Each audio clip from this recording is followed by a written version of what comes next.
for excessive celebration.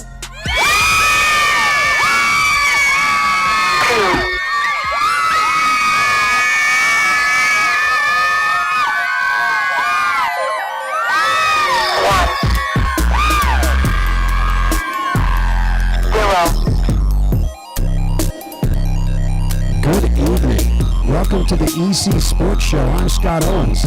Across the way, Billy Bell. We're here to bring you enlightenment, entertainment, sports news.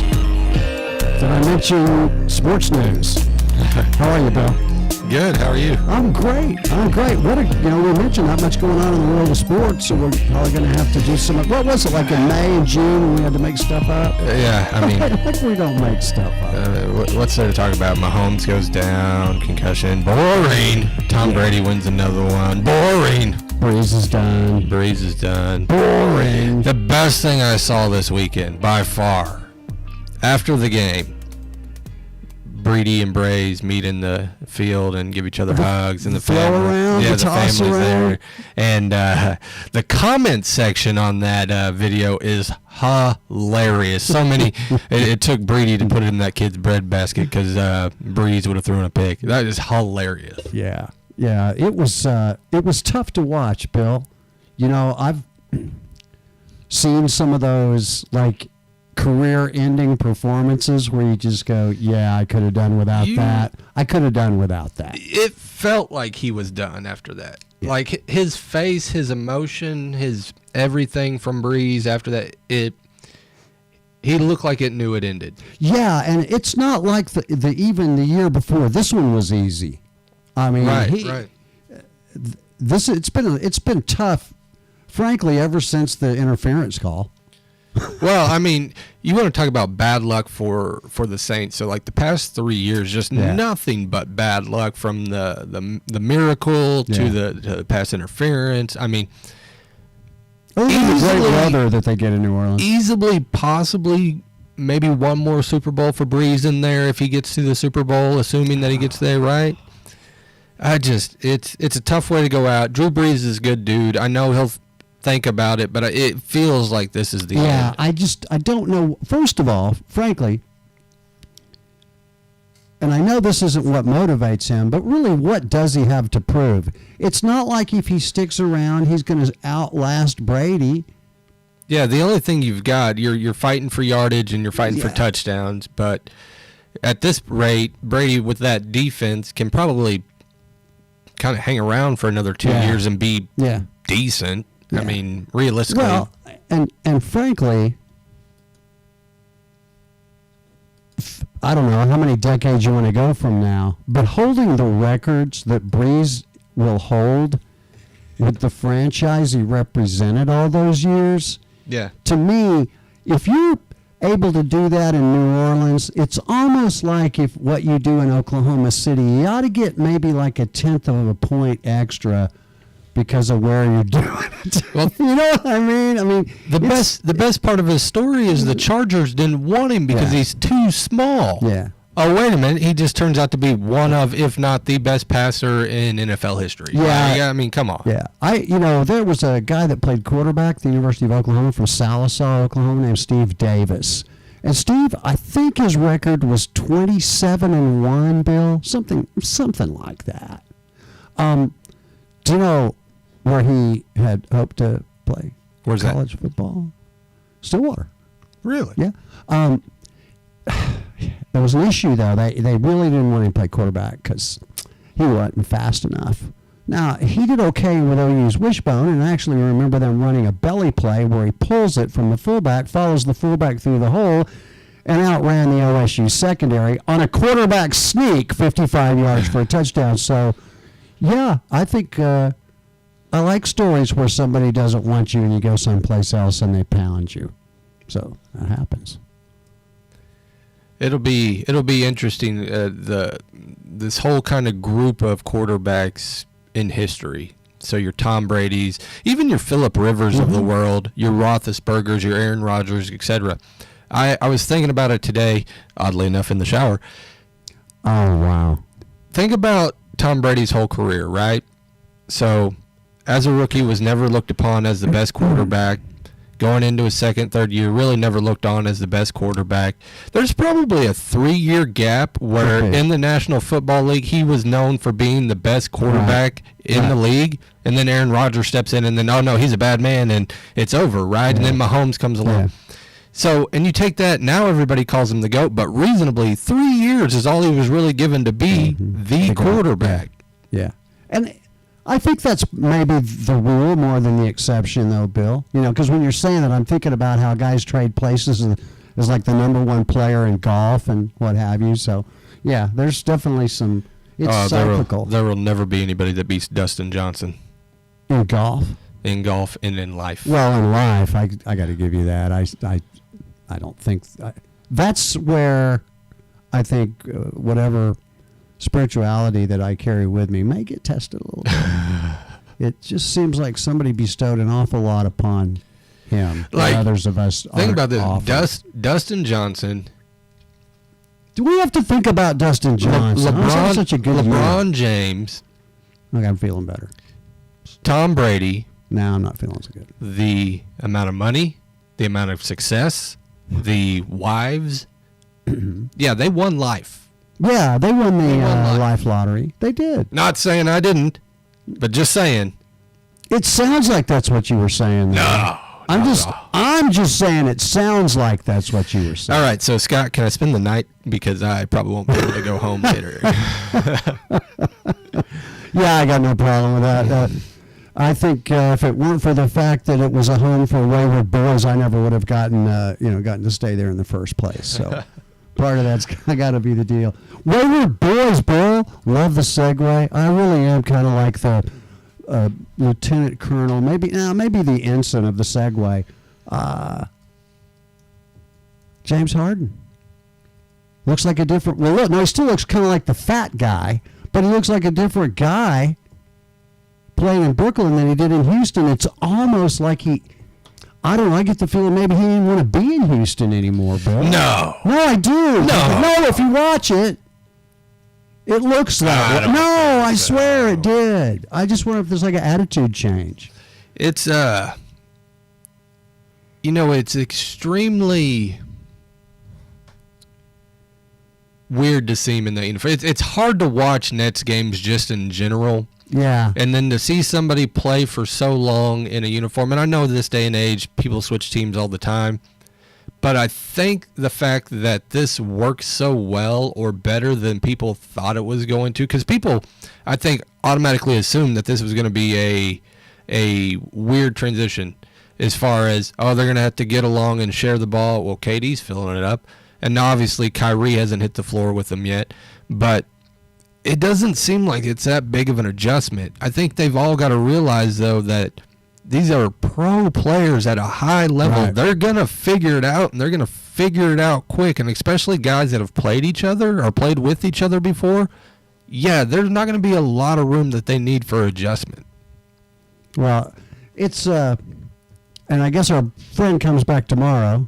The enlightened one, He Kyrie. was, I believe, supposed to be in practice today. I don't know. I know he hit press conference today. I don't know if he actually practiced or not today. It'll be interesting. I mean, you got three guys who at the end of a game you feel comfortable with hitting a big shot and from just about any distance on the floor. Or you've got three guys who can create for themselves and find Joe Harris. The best meme I ever saw, how much help does Joe Harris need? Oh, yeah. Yeah, I mean, well, I heard him, you get him compared, like you said, compared to Durant. I mean, it just kind of Right. fits in wherever he is. He's not a guy that you've got to worry about cannibalizing somebody else because he's going to get his, and you just do what you do. Bill, I saw this, and I really seriously wanted to know your thoughts on this because I don't think we're surprised by this at all. But Trey Sermon entered the draft. What? No. What are your thoughts? I know what your thoughts were before. I think we saw what we saw out of Trey. How much of that was Ohio State's offensive line? How much of it, was Trey Sermon, new and improved, whatever you want to call it. But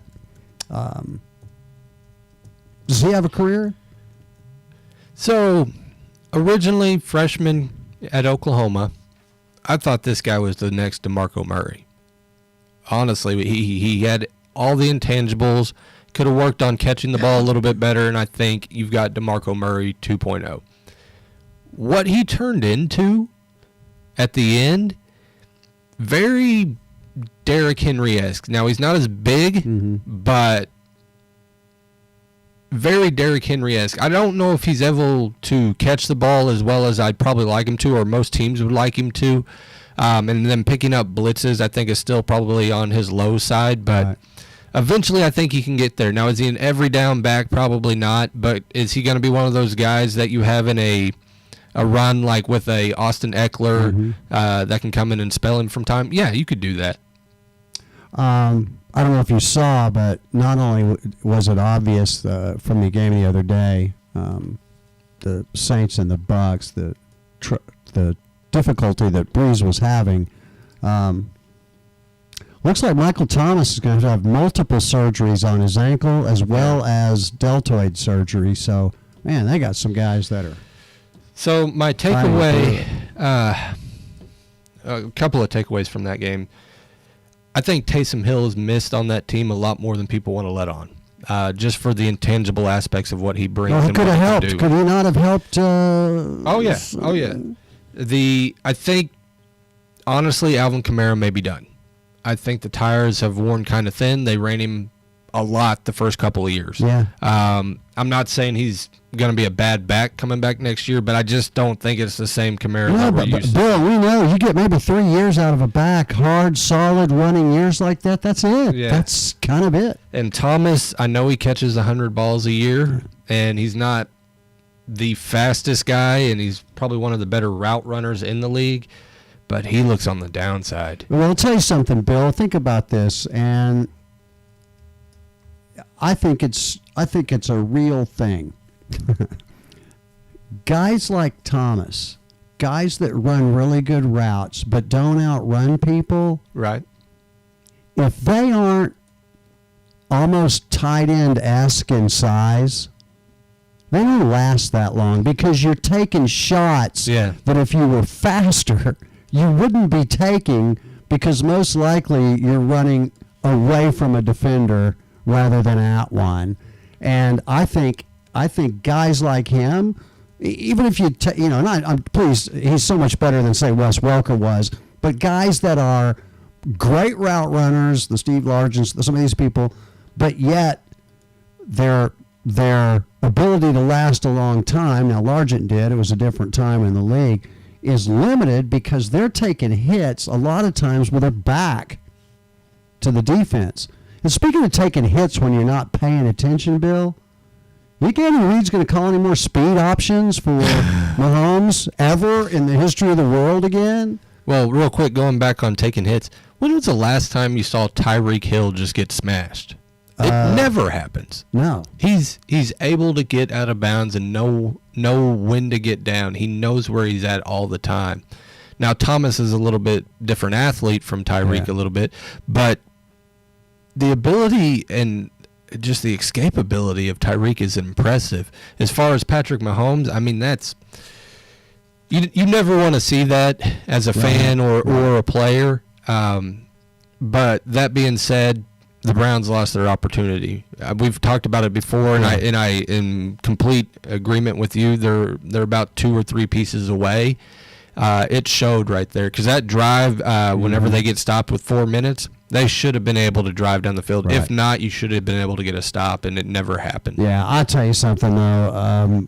I don't know, and everything, at my point, everything shows my age. You can't hide it. It's just what it is. I love watching the running backs for Cleveland run the football. Oh,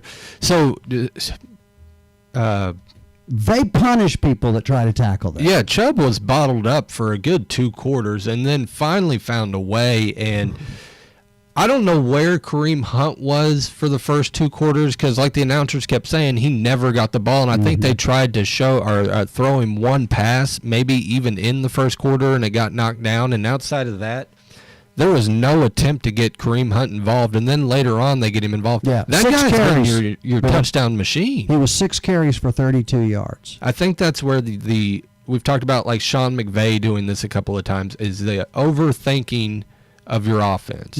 And when everybody's telling you that you need to run, but you want to go against the grain and do something else, it doesn't work because Right. you're not built for that. Yeah, there's a reason everybody's on that page, and it's not because you're the genius. I mentioned it last week about Mark Cuban saying there's always a fool in a deal, and when you can't determine who the fool is, it's you. Yeah.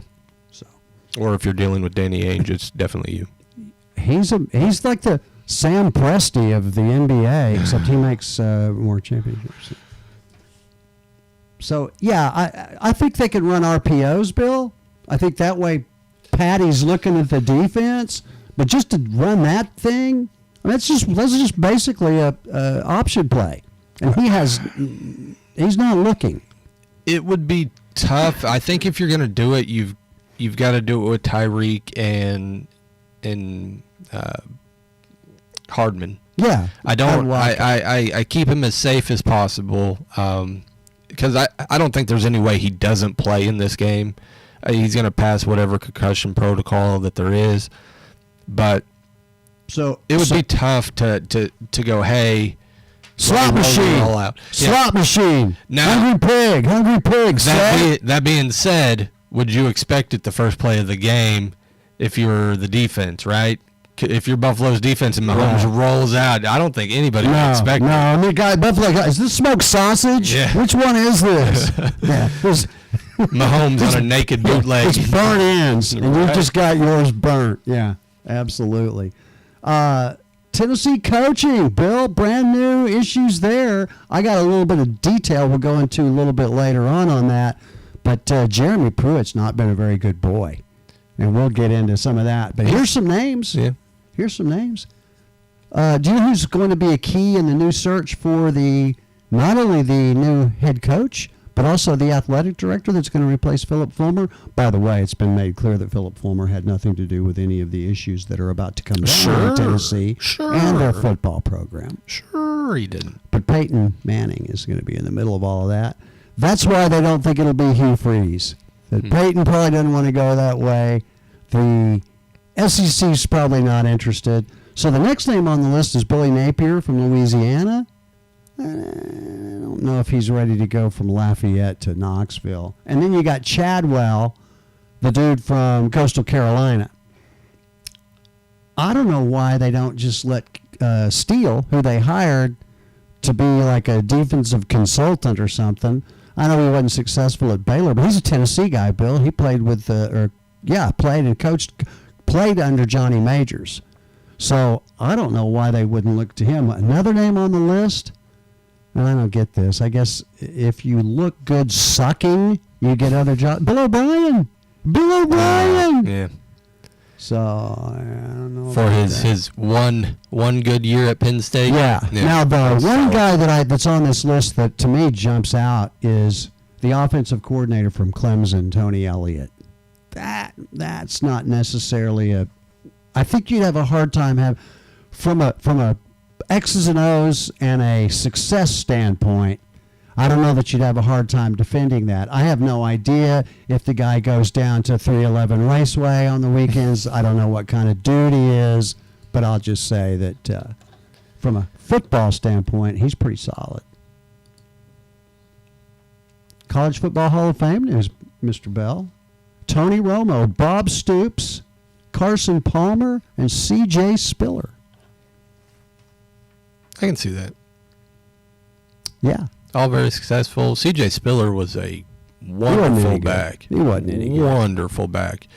Didn't really live up to the hype in the pros. He had his moments, Bill. That's like he joined Buffalo right before Buffalo got good after all those years. But he had some moments. Yeah. You know, he certainly had his moments. Carson Palmer was that great bridge quarterback. Right. And then, didn't he take over after Warner in Arizona? Yeah, but Bill, was he on the cover of one of the EA Sports college football I believe so. games? I couldn't tell you how far back because I had them as far back as you could go. That was one of the great things. At one time, Carol worked for a company that represented EA Sports. I mean, every game there was. I was going to say, you could Awesome. probably thank Carson Palmer for the success that USC went on to have after that. Yeah, that's true. Because then you get into your Leinerts and your Reggie Bushes. Matt Leinhart. Yeah. Yeah, you're right, Bill. So, Marshall hires Charles Huff of Alabama, associate head coach. Running backs coach while he was at Alabama, Coach Najee Harris. Before that, he was a running back coach at Penn State, Bill, some guy named Barkley. So, if he's just got to manage running backs, he ought to be in really good shape. Doesn't this prove no matter where you go, as long as you have somebody decent, like reasonably, Jim Harbaugh, right? Mm-hmm. You get the Andrew Luck, right? Right. And then you go on to have success at Stanford when nobody thought you would have success. Then you go on and you get your Colin Kaepernicks of the world, right? Mm-hmm. You have success. And now you go on to where you can't really find a quarterback and something happens and you're not a whisperer anymore. And yeah. That's how that works. Hey, he found somebody, though, Bill. I was just going to mention Jim Harbaugh, and I got a little more information. We talked Pruitt. Yep. I got some information on Harbaugh in a segment called Guy Not Named, what is it? Jake Wearing Khakis. So there's that. But McDonald, Bill, linebacker coach, Ravens, now defensive coordinator, Michigan. A little brotherly love there? I would think so. Yeah. Nothing wrong with that. If this is the Ravens defense like 5-6 years ago, I get it. No, I think one Harbaugh's throwing getting rid of something for the other one. I'm stretching to figure out why. Yeah, you better hope he's better than the guy that's at Arizona playing defensive coordinator. I don't think he will be. You remember who he was? Defensive coordinator at University of Arizona now? Who's that? Some guy that was at Michigan, from what I understand. The best defensive coordinator we ever had. Well, I just like Kekis can handle it all now with that new contract. He's got to be feeling good about things. We'll talk about that a little bit later. Do you think that contract sets a precedent for what could be coming forward for coaches? If you want to talk about it, I got all the stuff on it. We can go into that right now. Well, I will just say yes. Okay. I think you're and because you know whose contract that's very similar? Who's that? Gundy? Yeah. Makes sense. Yeah. It's that contract for those borderline coaches, right? Yeah, like hey, we know you have quite a ceiling. It's the floor we're worried about. Right. I mean, that's the deal, right? Bill Tiger's going to miss Torrey Pines and Riviera. Oh. He's going to try to get his game ready for the Masters. Okay. At this point, shouldn't he let his son play? I would think so. Pretty good golf swing. Yeah, nice. Mahomes practicing tomorrow. Light practice. I don't know. Walk I heard him practice. say, no, I've heard conflicting things, Bill. I heard concussion, then I heard, no, it was a pinched nerve in his neck. I'm still wondering why a pinched nerve in your neck would make you look like Mike Tyson just stole your lunch money. I'd say if it is concussion, he's only going to be able to do like walk through for X amount of time, and it's not going to be for very long. He won't even go full contact this week, so I would lean heavier towards concussion protocol, which he should be cleared within like 2 more days. So I'd like to see him though playing with like one of those like big Rick Moranis or Spaceballs dark helmet, Darth Vader helmet or something like they wear in practice when when they're wearing those things big Nerf like helmets. pads on them, look like they'd have a sumo suit on. Yeah. Bill, Padres, Darvish, Snell, Musgrove. They're looking pretty salty. They've got all those pitchers locked up for 2 years too, all of them. Now, if they pan out, they pan out. You're obviously not going to be pitching all those starting pitchers. You're going to have some in the bullpen, but the other interesting Gives move, their left-handers a little time to develop, though, Bill. yeah, the other interesting move was John Lester going to the Nationals. Yes, which if he has anything left, could be crazy for the Nationals. That's acquired, John. Yeah. Yeah, that is big time. Did you see a story on on Porter with the Cavs being released, or they're going to try to release him? Yeah. He hasn't played So for he's personal reasons. Yeah, returning to the team. They had just made a trade for Torian Prince, Yes. who ends up taking his locker. They Yes. moved his stuff To the area. to like the end of Yeah. the locker room, essentially. Right. Then a shouting match occurs, etc. I agree with Porter, and I think every NBA player, and Kenny Smith said it best on TNT, that you don't touch another guy's stuff. There's personal belongings. Now with him being out, I agree with them. It's different, right? It's not like he's been there, maybe a week out with injury. He hasn't been there. I don't know where to take that. I don't think Porter's really a game-changing piece in Right. anybody's mind, even though the Cavs come out and say that he was going to be a part of our plan and blah, blah, blah. Well, no, it's Sexton and Garland right now, and you're Right. trying to build around them, and Porter just looks like the odd man out. Yeah, he was involved in a one-car accident, was charged with improper handling of a firearm in a motor vehicle and possession of marijuana, and the Cavs have been trying to help him Right. get cleared of that and had just gotten all the charges removed. Doesn't this feel like a great play for like the Nets or the Lakers to scrape somebody Sure. off Sure. that doesn't cost a lot of money and that's going to somehow aid you to win a championship and put you, or even the Clippers, to get you over the top of the next team, and like all of a sudden he'll just ball out, like he'll Sure. figure it out and ball out. No, that's what'll happen. It's the J.R. Smith thing all over again. Yeah. It really is. And who knows, this guy may be able to tell time. No, at least not without a T-shirt on. Or I was going to say, or be very proud of his motor vehicle parked in front of him. Golly. Anything else surprise you about the NFL and the outcomes? Tampa Bay at all? Yeah, I would say they have is Young number 45? I believe so. Holy moly. I don't think he's been playing for a couple of weeks. He'd been hurt. Yeah, that guy's a difference maker. Yeah, I don't, and it's not because I'm not afraid of everything that's happening watching a football game. I watch scary movies, and I'm not really afraid very often. Right. I was afraid watching that guy play against the Saints. I just kept thinking, the Saints look like they're running around half broken anyway. He's gonna go Roberto Duran on somebody here in a minute. That's a bad man. Do you think Peyton's time in New Orleans is about done? I don't know. I think he's the kind of guy that an owner might think might be pretty good at a rebuild. Maybe. I don't know that he's ever had to really do a complete rebuild, but he seems to. If I'm an owner, I'm thinking he certainly appears to have the intellect and the creativity and the just the depth to probably pull that off. You see Phillip Rivers coming back? I don't know if he comes back, if it would be in Indianapolis. I don't know where else you'd go, though.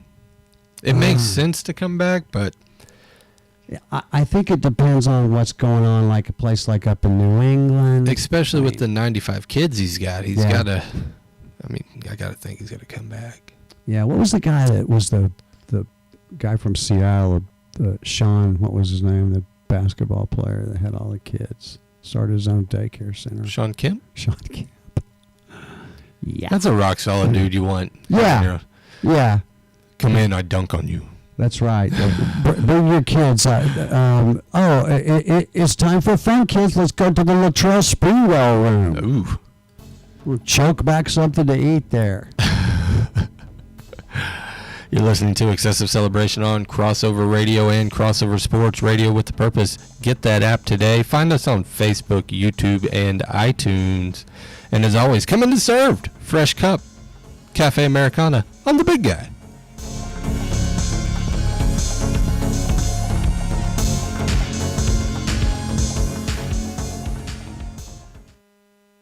At Passion Church in Bethany, their mission is to encounter God and engage culture.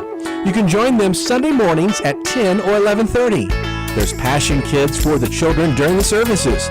Wednesday nights at 6:30, teens and college students get plugged in with Ignite Youth Ministries. Passion Church is located at 3301 North Council Road in Bethany. Learn more or watch online at passionchurch.tv, or you can call 405-210-7754. Passion Church. Encounter God. Engage culture. For a great cup of coffee, there's nowhere better than Serve, where they only serve the best Grounds for Compassion coffee. Come visit them at 6736 Northwest 39th Street in downtown Bethany, Oklahoma. Serve is a home for Crossover Radio, and we can't keep our DJs in studio because they're all hanging out getting coffee. Serve is open Monday through Thursdays, 7 a.m. to 7 p.m., Fridays, 7 a.m. to 9 p.m., and Saturdays, 9 a.m. to 9 p.m. Serve Coffee. We serve coffee. We serve the community. Crossover Radio. Welcome everybody to the EC Sports Show with your host Scotty O. and Billy Bell, only on Crossover Radio. If you're craving, Old-timey sportscasters. or you got those, Basketball Jones. tune in every Friday 4:30 to 6:30 p.m. or Saturday. 6 a.m. to 8 a.m. Wake up, America. It's time to celebrate sports excessively.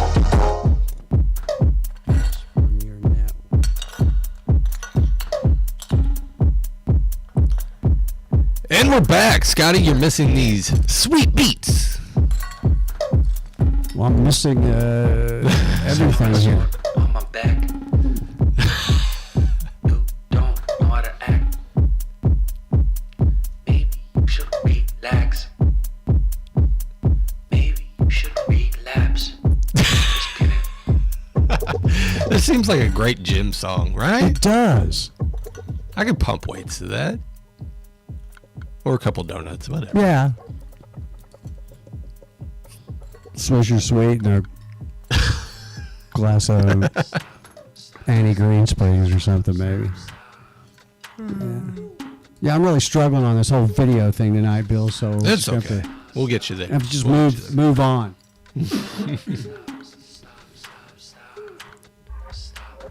Bill, this is, you know what I like about this? It's so appropriate for the PGA Tour. I kind of like it. But I'm not stopping, Bill. there. Don't stop. Thinking about tomorrow. I'm just waiting for like Pauly D and Snooki to come out and start fist pumping. All oiled up and everything. New chains on. Good gym tan laundry, that's all you need. Yeah, that's it. Kevin Na won the Sony Open, Bill. But Chris Kirk, the consolation prize winner, he stepped away from golf a year ago May, Bill, because of alcoholism, depression. And he said it basically saved his life. He played he was playing the final event of a medical extension of the that the PGA Tour awarded him for lost time. He delivered a 65 on Sunday, one shot back. The birdie on the final hole gives him enough points to regain full status. He said it totally changed everything. Being able to go back to picking my schedule like I'm used to over the number of years, I'm thankful. God put me in a great situation, and you never know what's going to happen. Kevin Na looked to be out of it when he missed a 6-foot birdie putt on the 11th. 3-putted for bogey from 40 feet on the 12th. Was way back. Then he finished with 3 straight birdies, Bill. He said he was just starting to play more aggressive, and he had gone 7 years without winning, and then he's won the last 4 years.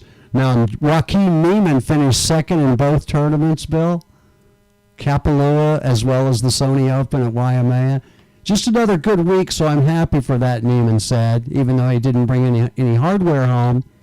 His trip to Hawaii earned him $1,369,400. So, Golf is like the only sport where coming in anything other than first and you're okay. Yeah. Right? Like, just give me some top 10 finishes. Yeah. That's all I want. Tom Kite probably made his career finishing the top 10. I don't know how many times he won, but Greg Norman, all the money those Yeah. guys. Yeah. So next up, January 21st to 24th, that's the Amex tournament at La Quinta. Ooh. Not the La Quinta Inn next to the That Golf shop. That golf course be dirty Jack Nicklaus's course at La Quinta. And then and lightly lit up. 2 weeks later, Farmers Insurance, Torrey Pines. And then my favorite, even though the name of it may make people understand why it's my favorite, the Waste Management Open in Scottsdale. But I love that one, Bill, because it's the one that has the bleachers around the par 3 where the players get booed off the tee. It is great. It's like if there was a pitch and putt in the end zone at the Dog Pound in Cleveland, and you're getting made fun of while you're trying to get through that. I wonder how many fans will be let in by that point. Oh, I don't know. That's a good question. Hopefully, well, it's Arizona, so there should be some. A decent amount. Yeah, there should be some. I mean, they're pretty far away, too, but yeah, I would say they're probably in good shape. Bill, I think with the final tonight, Oklahoma beats, who was it? With TCU or Kansas State? It was K-State, another purple team. Beat them pretty bad tonight. K-State had only one win in conference, and that was at winless Iowa State. But we've had a rash of COVID that has really knocked back college basketball, especially from the Big 12. But, Bill, I do have the most current bracketology numbers for the top 16 seeds, 1 through 4 in each bracket, and a revised Big 12 bracket position. And I think you're going to be very pleased when you hear the number 1 picks this week, Bill. That may change. Gonzaga, Baylor, 76-50 was that final score for the Oklahoma game. Michigan, Yeah, and Iowa.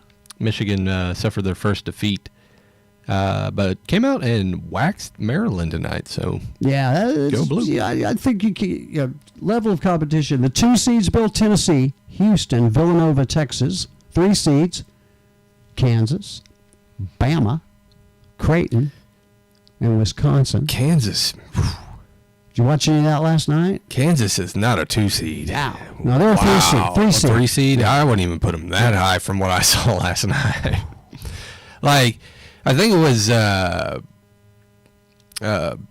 Van Pelt said it best. There's a clear definition between 1 and 2 and everybody else. Yeah, it sure appears that way. Bill. More so than any other year in college basketball. Now, with the tournament, there's always the chance for upset. It can happen, but Sure. man, there's a clear separation right now. Yeah, and as this has progressed, I was the one lamenting earlier that a couple of weeks ago, maybe, golly, we were going to have that game played. We were going to see those guys. Remember? Yeah, yeah. And maybe now, if we're on this, and like you said, anything can happen in the tournament. How cool would it be if they don't get this thing rescheduled? I hope they don't. Yeah, I hope they don't. And now you just hope that there's this ultimate collision course. Because that's the best between thing. these two That's the teams. best thing for college basketball. Absolutely, it is. If somehow that you get Gonzaga and Baylor in the championship, and they haven't played, or it hasn't been a game we've seen before, that's the best thing you could hope for. Yeah. I would almost just push it off and be like, oh, you don't need it. You don't need this game. Just schedule somebody else. Go win it, and then go play. Now, that being said, watch they both get knocked out in the round of 16, and we've got Coastal Carolina and Fordham in the championship. Florida Gulf Coast University. Yeah, it's Lob City. Yeah. Lob City. Bill, your 4 seeds, 2 very familiar names here. West Virginia, Texas Tech, Ohio State, and Virginia. I watched a little of that. I think it was Ohio State-Illinois game, maybe over the weekend. But I watched Iowa play, Bill. Garza's nasty. He's a I don't. He's a pro player playing in the college ranks. He is. When we saw Kevin Durant come up, and even Michael Beasley and all those guys, and all the one and done guys, Anthony Davis, you can tell a legitimate. Now the difference is Garza's been there for a while, and it's just changed his game so dramatically and grown his game so dramatically over the years. to where when a guy like that or a one and done guy gets in college, you can tell a difference when he shouldn't be there. Like it was evident that Michael Beasley shouldn't be in college. Now he couldn't play in the pros, Right. but it was evident that he needed to be at a much higher level. It was evident that even a guy like DJ Augustine, who for a small, undersized point guard just knew how to get to the basket, knew how to set up people, knew how to shoot. Downside was defending, but look at him 15 years later, he's still killing it in the NBA, getting a paycheck. Yeah. So Yeah. there's got to be, and I know they've got the separate league, or you can go to Euro and all that stuff. There's got to be another transition for that. And body-wise, I don't think it matters as much because you can always limit the number of minutes, and especially with all those guys that do the, what do they call it, load management, you can always put them in spots. I don't think it wears on you quite the same. Now, flip side of that, you see guys like Andrew Wiggins, right? Went to college. He was different, but he gets to the pros, and he's never translated his game very well.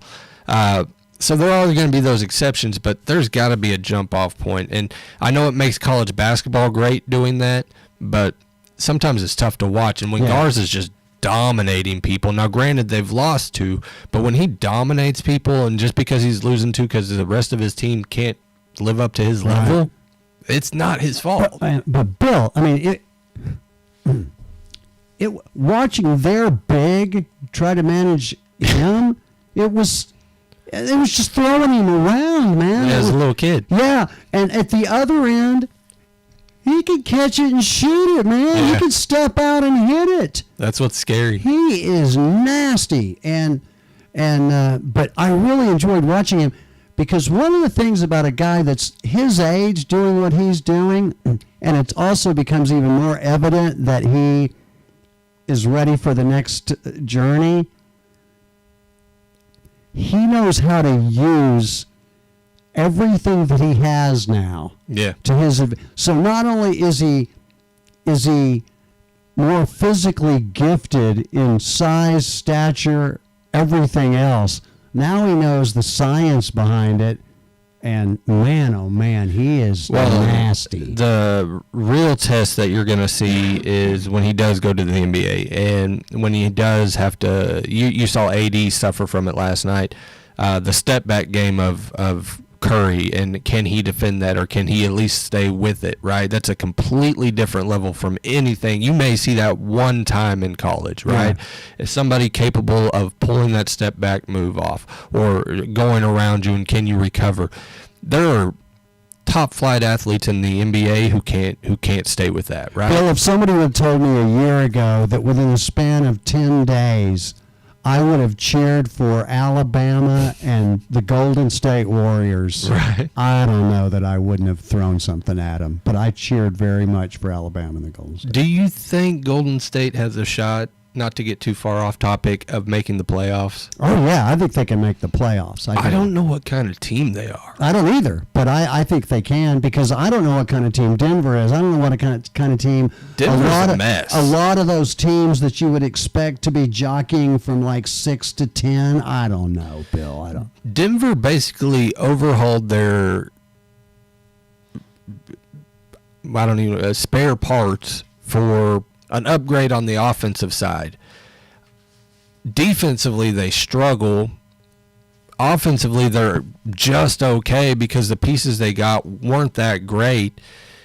I think letting Jeremy Grant go was a big mistake, because you see him, he's the only player thriving in Detroit right now. Blake Griffin put up a 5-point game the other night. What is Blake Griffin doing out on the floor if he's going to do that? Right. Derrick Rose is suffering because there's nobody in Detroit. So you go into it, Denver and the pieces that they add, and they don't look very potent at all. They don't look scary. What do you think Jeremy Grant thinks about this whole? I think Jeremy Grant is playing to get traded. That's the best way. You signed a massive contract, and that's fine, but you are playing to get traded. It may not be this year, but next year or the year after, you keep playing that level, somebody's going to trade for you. Get out, Jeremy. He easily could be a missing piece. The Warriors, on the other hand, Could easily have been good right here. yeah, the Warriors. Oubre hasn't found it with them. He's been a little bit off. Andrew Wiggins, I don't know what to expect from him night in, night out. At least in Minnesota, you could expect like a 40-point game every so often. Right now, he just looks lost half the time, or he's in foul trouble. But you know, Bill, a team like that where it's kind of a long haul. It's a bit of a marathon to get through the season. We've got dissimilar parts, and they haven't played together. There's many data points to suggest that it isn't clicking, right? But you get to the playoffs and you do have say you got 7 guys that are pretty talented. Yeah, sometimes they mesh. I mean, I'll give you a perfect example, I was convinced otherwise, and you convinced me, and it's playing out right now. There wasn't anything the past 4 weeks, 3.5 weeks, that would make you ever think that the Miami Heat were able to accomplish what they accomplished in the bubble. Right. But yet, if you've got some talent, it may not look good over through 71 or 72 games, or normally 82.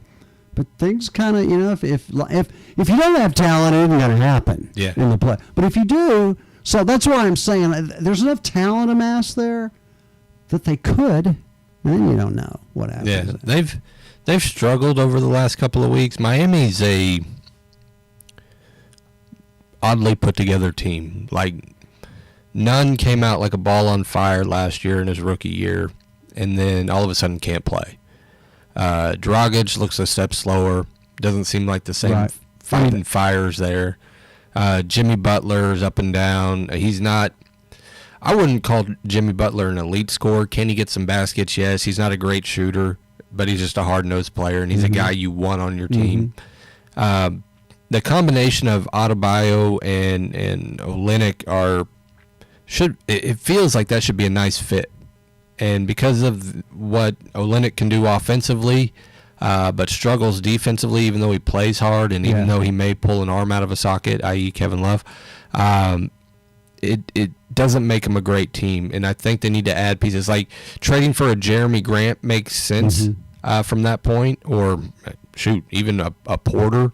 Because even losing guys like Jones from last year, those guys help their team. Not having a guy like Waiters, who even though he's off and on with the marijuana issues, he's a solid basketball player, but Bill. he can score. He's he's another guy who can get you dependable buckets, guy that right? can get you some points. And I think right now, since people are figuring out Tyler Hero and people are figuring out Duncan Robinson, they need somebody to kind of infuse that team. And maybe that's signing a guy like Isaiah Thomas or going out and trading for somebody that can just be a spark plug to get you back going. The other question I meant to ask you was about Trae Young. Okay. So, as of right now in his career, what is Trae Young? That I don't know how to answer that. In terms of how he plays the game, because I don't think I would call him a leader at this point. So you look at that team, right, and its makeup. So you've got pretty much everybody that starts or plays with him is under 2 or 3 years in the league. You've got, I think John Collins might be the oldest veteran on that team, but it's still a very young team. I mean, you're maybe pushing 5 to, if you're lucky, 7 years at max. All tall, all lanky, outside of Trae Young. Some of them can kind of defend, some of them can't. Basically, most of them can shoot the three pretty well, off and on. But Trae Young just seems like he's lost half the time. He's got to put up 40. He's got to take what most people would consider bad shots, unless Dame Lillard or Steph Curry are taking them. And but what else is going to happen? That was why it was such a tough question, because he's everything, I guess, now, which is and nothing. Yeah. This was so when before the season, then they were talking about drafting a point guard, and I was sitting there going, "Well, Trae Young's going to be your 2, so you've got an undersized 2. You're basically running what Portland's running, right?" Which I don't think works in any basketball league. It just doesn't work unless you got 2 guys that can hit it 50 feet out. I don't think that's a bad move now. I mean, looking at it, I don't think Hunter has come along as looking to. Herder's an okay player, but should be like a sixth man or seventh man. I don't know if there's enough. John Collins is hit and miss all over the board, even though he should dominate at power forward. I don't know if there's a lot there to scratch with Trae Young. I would almost be considering trading Trae Young, even though I know that's never going to happen until maybe later on in his career, just because of the skills he does possess. But it just doesn't add up to wins in Atlanta for just doing that. He going out scoring 40 points and they still lose by 20. How many draft picks they need? 3 or 4. Yeah, that still leave Sam with 10 or 12. Yeah. He's only got 79. He's only got 79. You know, a couple of things I heard over the weekend, Bill, and I believe I heard this watching the Iowa game. They're talking about Wisconsin's basketball team and how senior-laden and veteran it was. The average age of the University of Wisconsin men's basketball team is higher than the average age of the Chicago Bulls basketball team. That's not surprising. That's wild. Well, and management and drafting of what Chicago has done. Colby White, point guard, average, who probably could have told you he was average coming out of North Carolina. There was nothing that screamed to me that he was special. You get Zach LaVine in a trade, and all he is offense. He can get you 40 easy. I mean, easy. He's gifted offensively, but eventually that athleticism that he has is going to go away. Well, yeah, I mean, they had another guy that was a freak athlete in Chicago for a few years that was a superstar. No, I was thinking Derrick Rose. But that it's almost like a purebred horse that, you know, one bad fall away and it's back-to-back years you've drafted Lauri Markkanen, who rookie year looks like he's going to be a stud power forward, and now is just an average dude. Wendell Carter, who's an undersized center, who again average dude. Right. You're not building this team for success. You're not going out and no veteran wants to go there. Based on past history, based on the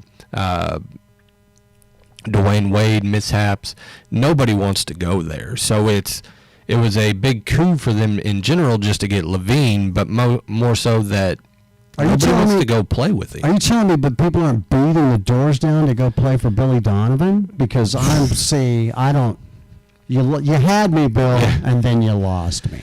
Well, I'm sure Nick Collison might come out of retirement. Kendrick Perkins might want to go play for a guy like that. Yeah. I don't know. Who else? Oh, how about the guy you like so much? I was thinking of Rafe LaFrance. The guy, your favorite, the mailman. Oh, Malone. Yeah. He seems like a Donovan guy, doesn't he? Yeah, he does. Kind of, yeah. Yeah, kind of a, I don't know, bland team guy.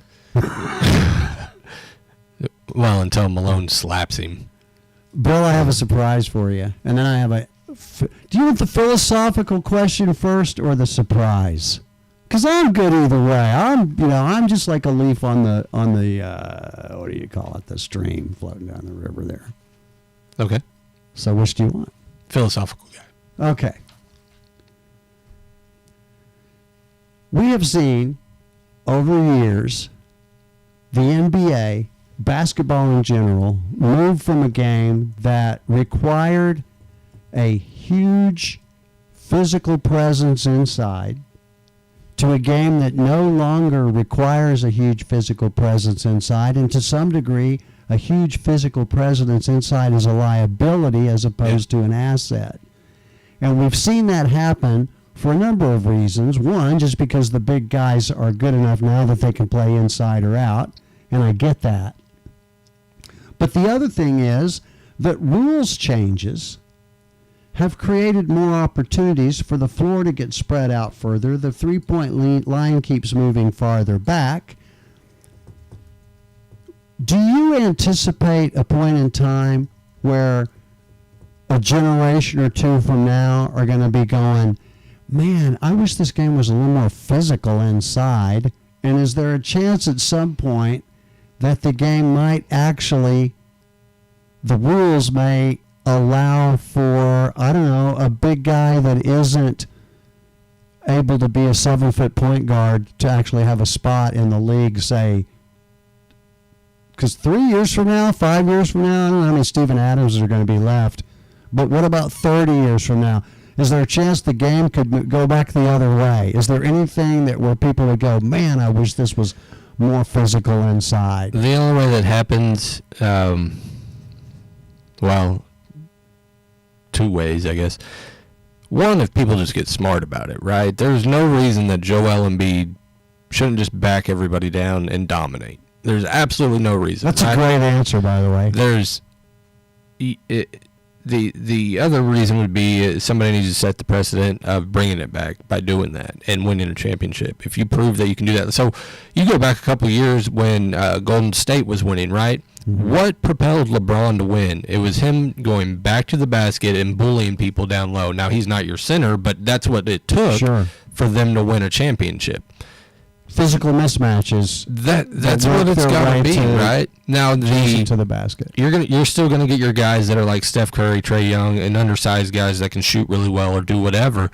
But you look at guys like Luka now. You look at some of the bigger point guards that are coming in the league. You're only gonna get bigger athletes coming in this league.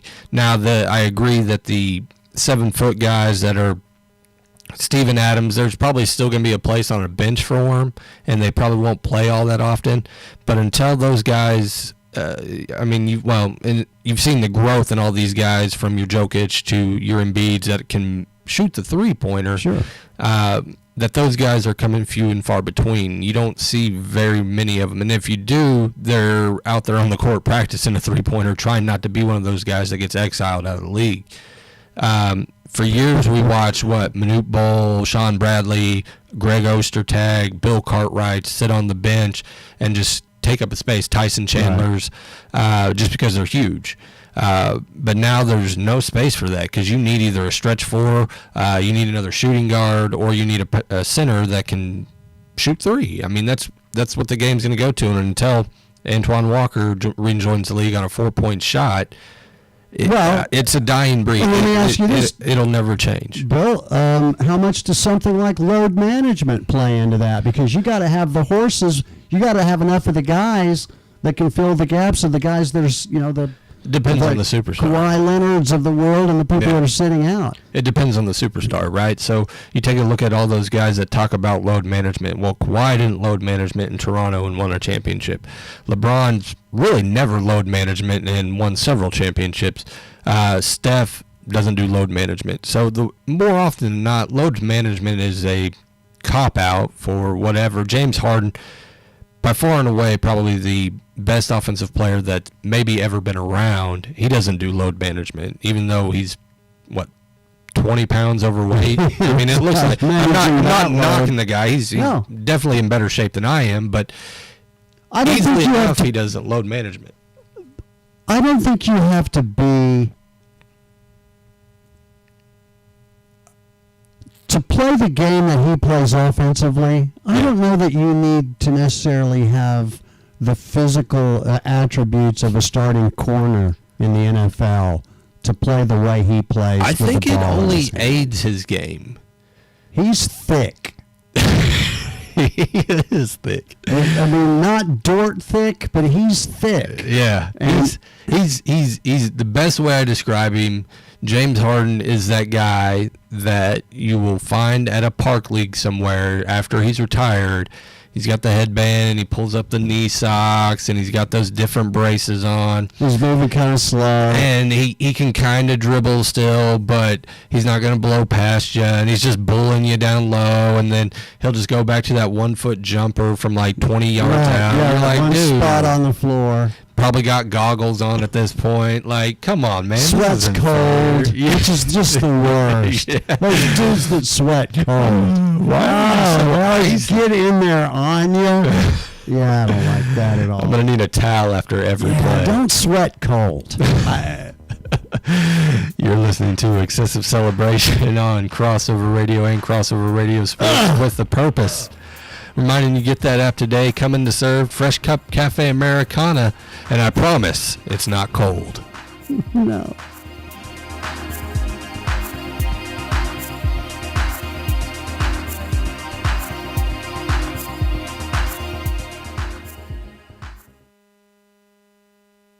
I just love it out here. It's so peaceful, and you get chills when you come out, and you feel the presence of God, man. And, you know, it's something, and the feelings.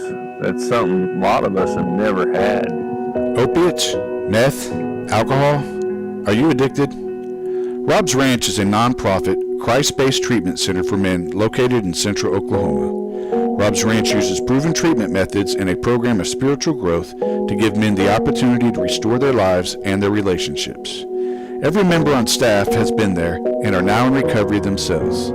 If you or a loved one is struggling with addiction to drugs or alcohol, please call 405-253-3838 or find Rob's Ranch on Facebook or online at robsranch.org. They're just so accepting, so caring. It'll change your life if you're not careful.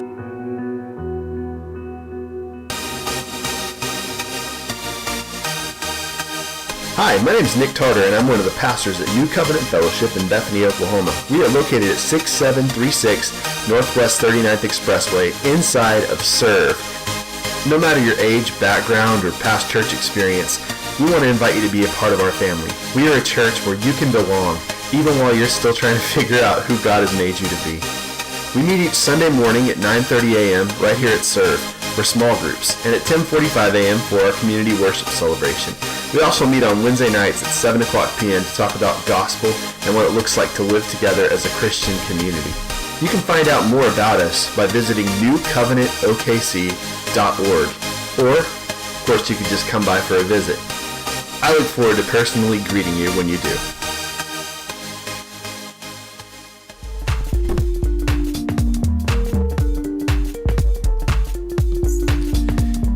And we're back. EC Sports Show, Excessive Celebration, Crossover Radio Sports with the Purpose. Find us Facebook, iTunes, and YouTube. Scotty. Yes. You digging this track?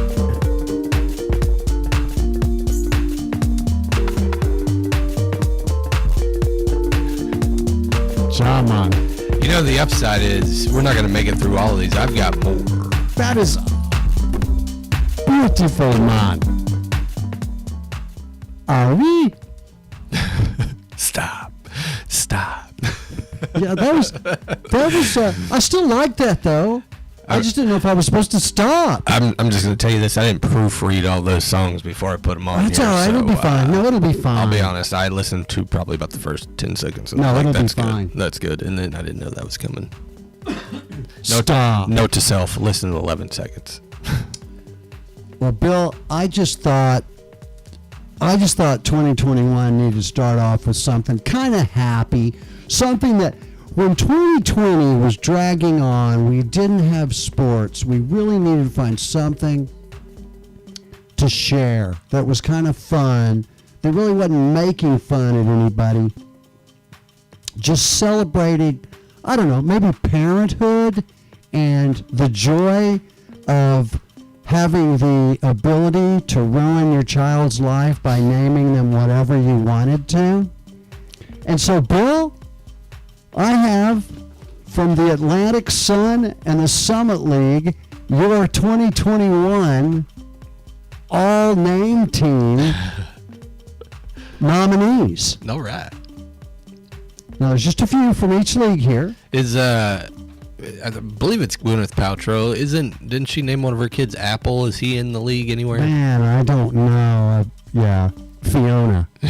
Yeah, I don't know, Bill. I didn't see that name. But here, we're going to get off right now onto this fun little track. Okay. And I got to tell you, some are better than the others. This isn't like being able to pull up Bumper Pool, Bill Rubright. You know, it's a whole different class of people. So it's a little bit different. Now, keep in mind, folks, We are not making fun of anything that has anything to do with where someone's from, religion, creed, none of that. If it's funny, it's funny, and we're celebrating with them. We're celebrating with Bash Wheeland of the Bellarmine Knights, or Baylor Younker. Or let's go down to Florida Gulf Coast, Bill. We mentioned them. Sam Gagliardi, that doesn't do much for me, but how about Cyrus Largy? That's a solid name right there. Hey, he starts right alongside Justice Rainwater. So I say Cyrus Largy's a pretty good name right there. Jacksonville Dolphins have a couple of guys, Bill.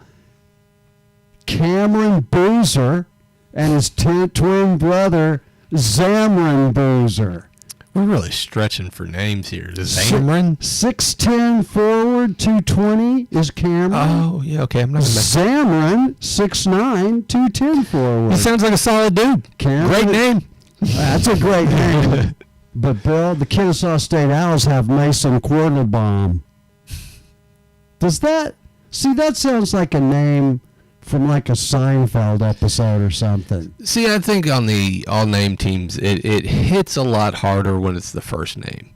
Like, people have weird last names in general. Now, some of them are funny, but if you can partner the two, you're winning in life. Yeah. Titus Dean. See, his first name. First name's funny. Titus Dean. You got to like that. Now, he's with Liberty. Now, the Lipscomb Bisons have Will Sousey and Alexa Automatic. Matik. It should have been Mr. So you got to like that. Mr. Mr. Auto. How about Huesa Panzo from Stetson Hatters? Joel Kabumba. I love Huesa Panzo. He's 6'7". He's from Alberta, Mississauga, Canada, Bill. Bet you didn't see that coming. Huesa Panzo. And none of these guys I would ever want to meet in the street. How about Gertavius Urbanavicius, who is in the Summit League and plays for the Denver Pioneers? I don't even want to try and spell that. Gertavius Urbanavicius. He's from Vilnius, Lithuania. I feel like there's a silent D in there. It's S-M-I-T-H. They're all silent. The North Dakota State Bisons, Bill. Rocky Cruiser, he's from White Bear Lake. Of course, Rocky Cruiser that's solid. is from White Bear Lake. And then you got Bowden Skunkberg. Jamestown, North Dakota, 6'5" guard. Rocky Cruiser. White Bear Lake, Minnesota. That is good. All right, how about the Omaha Mavericks? I like this just because it rhymes. Devin Evans. Yeah. How about Grant Frickenstein? Yeah. That's solid. Matt Pyle. And the beauty is it's P-I-L-E, like pile. Oh, not some fancy spelling. You could have had Max. That would have been nice. Gomer. How about this one? So the Mavs have Devin Evans, Grant Frickenstein, Matt Pyle, and Wayne Jung Tut. A 6'8" Wayne Jung Tut. Guess where he's from? Omaha. I didn't say New Jersey. Oral Roberts University's in the Summit League. They only have one guy whose name made me feel good, but the name was so cool, Bill. And again, it's the first name. Deshang. Deshang Weaver. Not bad. Deshang. That's awesome. How about Boogie Anderson? That's not bad. That's South Dakota. He's got a teammate named Cruz Parrot Hunt. Is that like the new thing, Cruz? Cruz Parrot Hunt. Did we miss the boat on Cruz? He's from Auckland, New Zealand, Bill. How many people don't give you an Auckland, New Zealand story? You know, it would be great to find out forever in America was John, right? The most common name, John. Yeah. Like the trends and names from country to country and see what's really vibing out there. Apparently, Cruz in New Zealand is a hit. Do you remember the joke that it was extremely offensive, and I probably shouldn't say it, so I'll wait till we get through to it. How about William Mfum? M-F-U-M, William Mfum. Now, this is one of those names where people look at you and they go, oh. Zion Williams. Yeah. No N. So Not Williamson. you were like 2 to 3 years late. Yes, UMKC Kangaroo, Zion Williams. And then the last name, think of the pressure this guy has, Bill. He plays for the Western Illinois Leathernecks, which is that Tony Romo? Was he Eastern Illinois or Western Illinois? One of those. I think he was Eastern. Okay. Think of the pressure this guy has as the 6'7" forward, senior from Bettendorf, Iowa, for Western Illinois, the Leathernecks. Will Carius. To what? That's horrible. And I looked at the other names weren't good enough, so he's going to have to carry Western Illinois through the first round of our all-name team, Atlantic Sun and Summit League. And let me tell you something. For those of you that don't think these names are great, go find them yourself, because there's no Grant Furking here. No. There's no. I thought about you on over the weekend though, watching the football game when Taki was making some tackles. Taki. We missed out on him. We could have had Taki. Isn't that like really hot, like rolled up tortillas? Well, I don't know what you were just doing Takis? there, but yes. Yeah, I don't like that stuff, man. That's way too over the top for me. You think Taki's on TikTok? Ooh. With, what was the dude from Penn State's name? That was it was like Tata. Yeah. Yeah. Tata, Taki. Time to Taki with Taki. Time to Taki. Bill, we mentioned this earlier. I think we ought to get into it just because I love to make fun of the guy and you like to defend him, and so I can't think of anything much more fun than that. But this is my khakis not worn by Jake from State Farm segment. I continue to believe that Jim is the right man to lead our program in pursuit of Big Ten and college football playoff championships. That's Ward Manuel. The reason I said this contract reminded me of Gundy's, Bill, was because two things. One, it was less money than before, and most importantly, the buyout clause was reduced significantly, which I think for where Harbaugh is, where Gundy was, it ended up being a good deal for them. And the reason I believe that it was because they signed it. Yeah. But this deal still allows him, if they, with a high upside, to make as much money as he was making. It just protects them a little bit if, in fact, they're not able to make this work. The buyout won't be as great.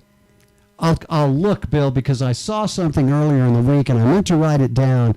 And if you saw it, please feel free to jump out there and say it. But it was a dollar figure associated with the amount of buyout dollars that colleges had contributed to people in Saban's coaching tree. In other words, how much money universities were willing to spend to pay somebody to not coach their team anymore in order to bring in one of his disciples. Well, that's going to be hard to miss. And it was in the hundreds of millions of dollars. Let's say out of all 95 that there are. Yeah. You look at all the... So in Michigan's case, right, this isn't the Michigan of old, even though Michigan wants to think it is. The level of expectation is always going to be extremely high. And in some cases, they need to come back down to reality to some degree. At the time when Harbaugh is hired, this is like the guy, right? This is the man who's going to lead you to the promised land, former Michigan guy. It's going to be glorious again. We're going to get back to the old days, right? Right.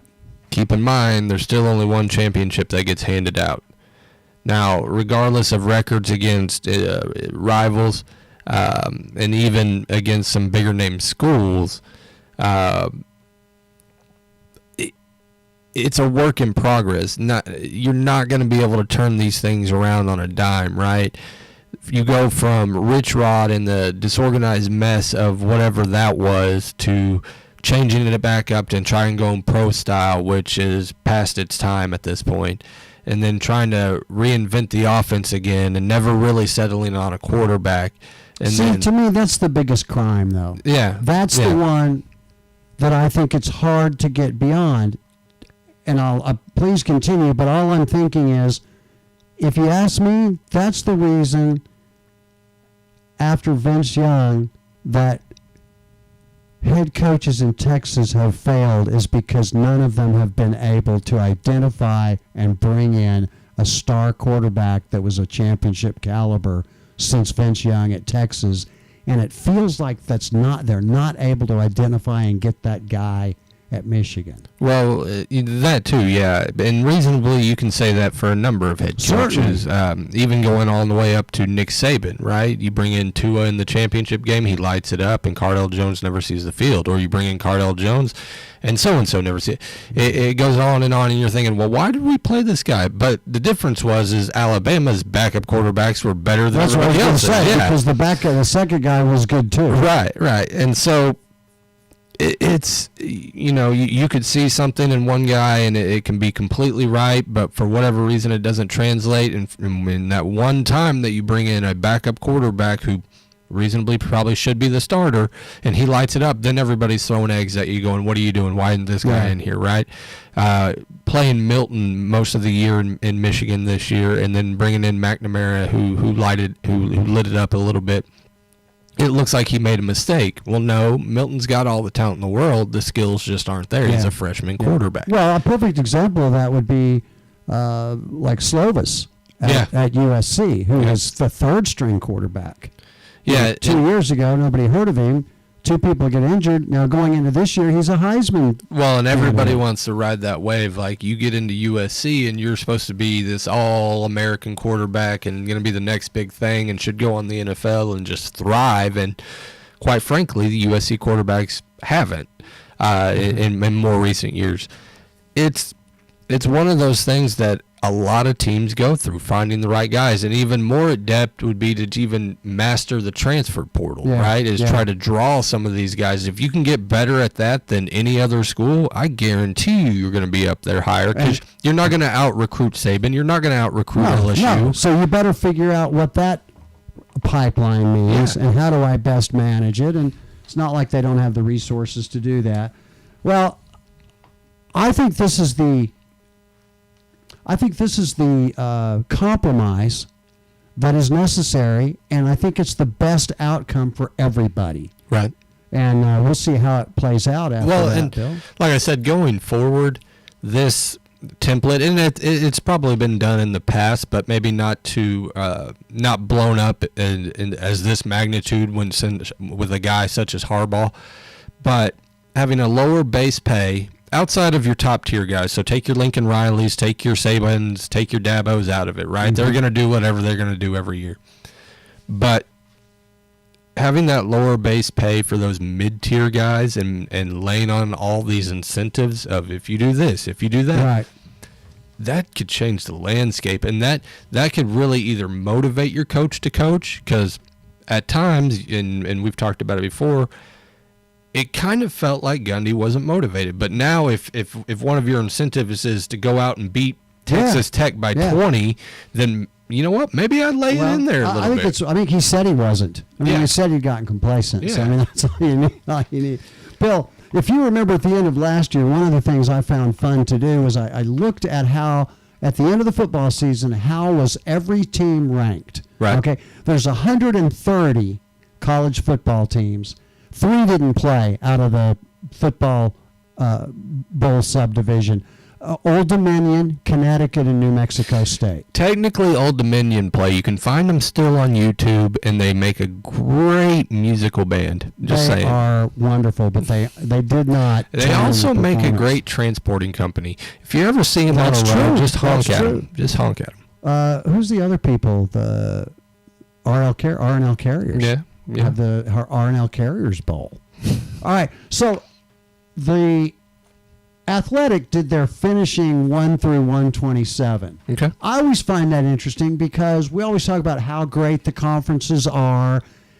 Well, when you can take the entire conference and plug in other words, where did they finish? So Conference USA had teams that ranked from 47 to 125 out of. So their overall ranking, their composite ranking, was 91.5 Rock solid. out of 127. Rock solid. The MAC came in ninth place, Bill. 23rd to 124. So Ball State was their highest ranking team. 87.8. All right. Mountain West came in at a 73.3 rating from 1 to 127. The Sun Belt, which certainly got a lot of attention because they had a 9 and an 11 all the way to 126. They came in with a composite of 66.6, okay? So it's starting to come to form. Right. The AAC, the American Athletic Conference, a 62.7. They had number 8 Cincinnati all the way down to number 117. So Conference USA 10th, the MAC 9th, Mountain West 8th, Sunbelt 7th, American Athletic Conference 6th. Makes sense because Conference USA, I think, went 0-6 in the bowls. That brings us to the Power 5, Bill. Got any idea how that shook out? No. Okay. Number 5 was the ACC. 59.6 teams from 3 to 115. Okay? Number 4 at a 53.6 rating was the Big Ten, ranking from 2 to 78. Number 3, the Pac-12 with a 50.3 rating, with teams ranked from 19 to 114, but most of them at least up a little higher. Number 2 was the Big 12 with a 48.7 rating, teams from 6 to Kansas at 123. The SEC was first with a 48.2, so they were only 0.5% better than the Big 12 with teams ranked from 1 all the way to 121. I just think that was interesting because in a lot of ways it absolutely runs the way you would think it would in terms of which conference is the strongest. But when you start peeling it back a little bit, composite, we look completely through the league. Yeah. Not a whole lot of difference, one through the top to bottom, between where the Big 12 and the SEC teams are ranked at the end of the year. I know that there's a lot you can do with numbers like that, but I always find that interesting because there's some value in that. And then to basically clean up the end of the college football year, Bill, I've got the all-bowl team. And we'll find some familiar names on here. The all-bowl team quarterback. Now, it could have been, if it's a single performance, somebody like Spencer Rattler but this is just the all-bowl team for the entire season. So, I don't know, if you got to play 2 games. It would have been Fields. No, it's Mac Jones. Well, yeah, but if you played 2, it would have been Fields based on the Clemson game. Do what now? It would have been Fields. So if you got to play 2, if you counted the 2 bowl games, and they are. Fields played Clemson and they played Alabama, that and it still wasn't Fields. It's Mac Jones. Okay. Completed 81.3% of his passes for 761 yards, 9 touchdowns, and 0 interceptions. I think it would have taken Fields. Running back Cameron Peoples, Appalachian State, rushed for 317 yards. Running back Bijan Robinson, Texas, 220 yards from scrimmage. The 3 wide receivers. Let me ask you, who do you think the 3 wide receivers are? I bet you'll be pretty good at getting 2 of them, and the third one will blow you away. Kid at Alabama. That won the Heisman. Devontae Smith. Olave. That's 2. By the way, did you see he's coming back? Yes. Rated number 7. Yeah. And I believe it's Kuiper's poll and coming back. Yeah. I question that. I'm not sure why. Well, the third one definitely isn't Rambo. So Same state. who is it? Wallace? Brendan Presley. Really? 6 passes, 118 yards, 3 touchdowns. So I thought that was it. And then tight end, Bill, Isaac Rex, BYU Cougars. You had Adrian Ely from OU as a first-team offensive lineman. Let's see here. I don't see any Michigan guys on here, but then they would have had to play at a bowl game, right? Trey Norwood. Return interception for 45 yards for a touchdown. Defensive MVP honors. Towards the end of the year, Trey Norwood was a shutdown corner. Yeah, well, we talked about him, that if they needed some size. Remember, we talked about, are they going to be big enough when they were getting pushed around a little bit early on? Vance, Orion Vance from Iowa State. Man, Iowa State's got they play some pretty good backers. And then Calvin Turner, Hawaii Rainbows, man. The dude had kickoff return for 92 yards, a 75-yard touchdown pass, rushed for over 60 yards, had 252 all-purpose yards. So he's the Devontae Smith of Hawaii. I feel like he needs some load management. He may. And then, Bill, this is what's going on at Tennessee. And the reason I really wanted to mention this, I wanted to read this, is because I don't know how many times I've ever heard an athletic director, a president of university basically just say, yeah, we're guilty as sin. Listen to this.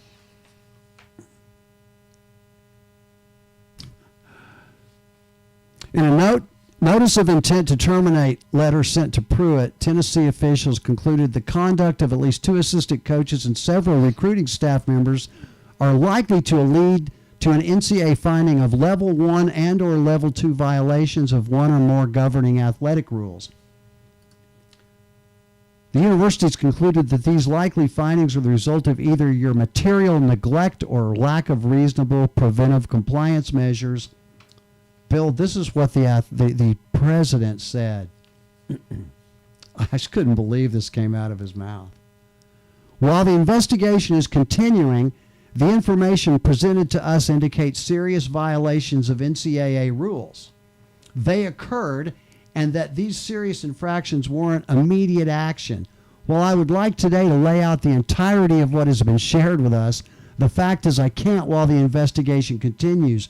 When we can do so without compromising the investigation and violating NCAA bylaws, we'll do that. Listen to what he said, Bill. For now, I can tell you this.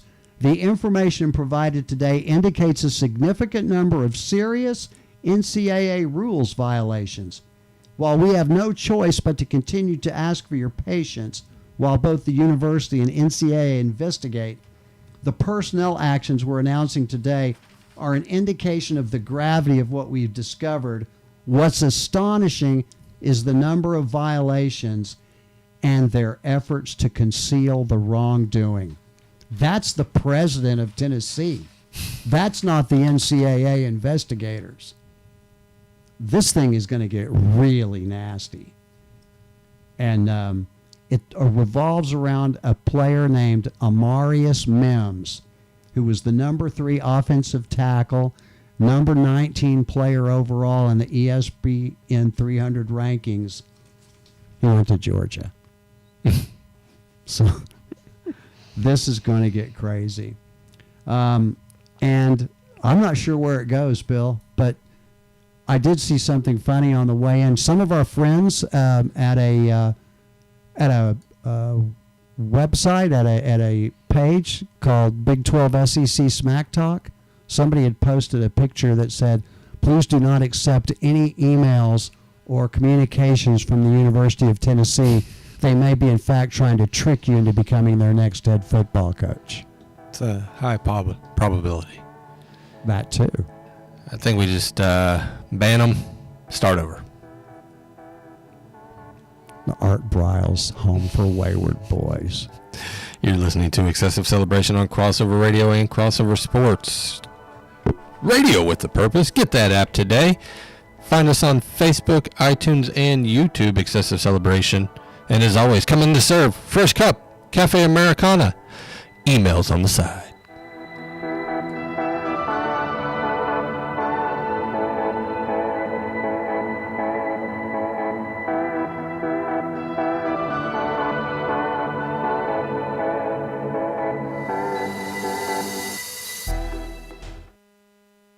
At Passion Church in Bethany, their mission is to encounter God and engage culture. You can join them Sunday mornings at 10 or 11:30. There's Passion Kids for the children during the services. Wednesday nights at 6:30, teens and college students get plugged in with Ignite Youth Ministries. Passion Church is located at 3301 North Council Road in Bethany. Learn more or watch online at passionchurch.tv, or you can call 405-210-7754. Passion Church. Encounter God. Engage culture. Crossover Radio. Welcome, everybody, to the EC Sports Show with your host, Scotty O. and Billy Bell, only on Crossover Radio.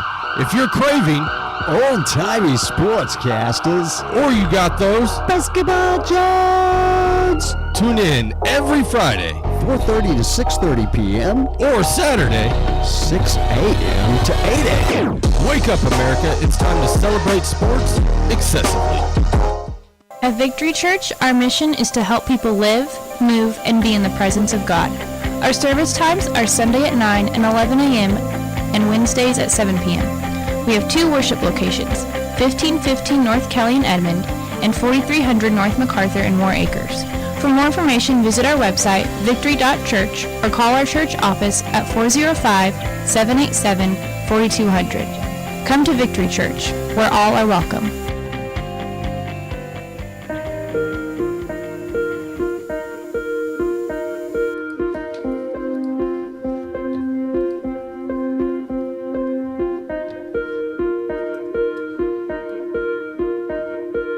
Scotty O, knock knock. Who's there? Excessive Celebration back here on Crossover Radio. I caught my finger in the door. And Crossover Radio Sports Radio with a purpose. Find us on Facebook, iTunes, and YouTube. Download it. Love it. Like it. Subscribe. I like that music, Bill. It's kind of uplifting. It's confidence building. Spiritual in a way.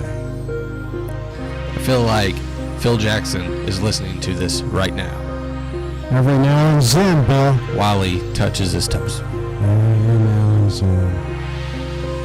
This is the music that the guy goes to sleep to that drives the half a mile to get his fish and his stuff for coffee at the little island home.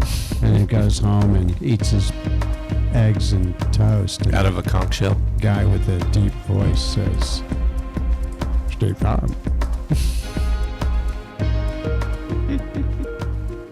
I think it'd be boring living on that little island there, going to Yeah, it'd be fish rough. in the morning. It'd be real rough. Because they don't really show you really what his wife looks like, so. Then why isn't she fixing some eggs or something? Come on, what's she doing? He's got to do everything? Yes. Must be 2021. It's a new world. Well, we have some tragic news to speak of. I lost the lead in the Sky Q competition to you last week. No. As you and your intellect took all 4 games, Bill. You are now at 90 and 43. I'm a paltry 89 and 44. Sky Q is 83 and 50.